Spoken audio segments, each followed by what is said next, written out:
mais vraiment ce que nous vivons c'est déplorable waxuma la dala mais dafa ralentir économie dëkk bi parce que lii c'est inadmissible le président Macky Sall dañ koy wax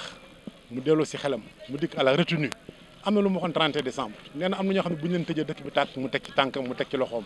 comme lii nar na demee noonu moom moo yore pouvoir moo yore gendarmerie moo yore police moo yore armée lu mu bëgg def mën na ko def te taru réew mi ànd ak dal xam ngeen ne lii ñaaw na bu ngeen gisee tali bi ni mu mel activités yi ralentir nit ñi mënuñoo julli ji àjjuma vraiment c'est ce que nous déplorons waaw je m'appelle Moustapha Diagne membre de la société civile vraiment lii ñaaw na ba ci kanamu yàlla sérieusement ñu ngi koy déplorer waaw te lii nag l'histoire retiendra Sénégal àggoon na démocratie foo xam ne nii desoon na rek mu ñëw àggale ko parce que li ñu ko fi mu tolloon moom bu ñu ko bàyyi woon tey lii du ko nekk injustice boobu ñu doon xeex pour di ko jàppale di ko libérer lii rek lañ bëggoon mu dañ fi tey jii kenn mësutoon a xalaat ne période bi ñu toll ci 21e siècle ak fii Sénégal toll ak Macky Sall ne après l'indépendance dina dem ba taxawal lu mel nii vraiment ñu ngi leen di sant bu baax di leen gërëm te di ko ñaawlu di wax nag surtout les chefs religieux nañ jóg wax dégg nañ nag ne président ñu ngi koy woo mais dafa fermé tous ses contacts kenn mënu koo jot mais affaire dafa nekkul noonu kon na président jóg ànd ak la presse ñu def déclaration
man maa ngi tudd Cheikh Mbacke Fall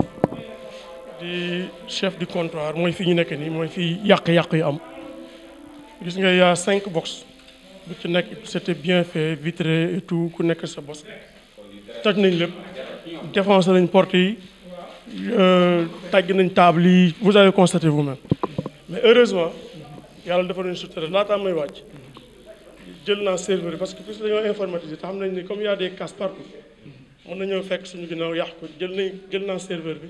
samay collègues aussi wax naa ñu débranché machine j'avais tout ramassé ma denc ko sama bopp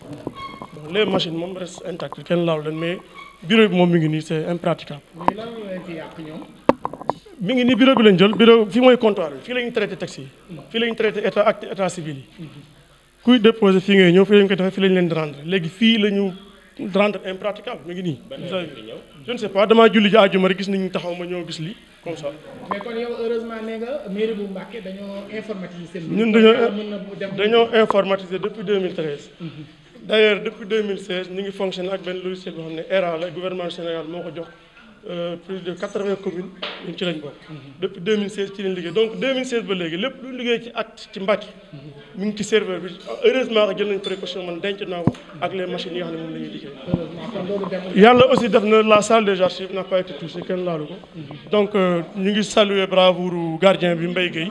maître Mbaye Gueye il était seul aussi police tamit teel nañu intervenir ñu ngi leen di sant bu baax.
ñoom li ñu wax rek jot nañoo interpellé li nga xam ne mooy 3 personnes ci fi nga xam ne moom mooy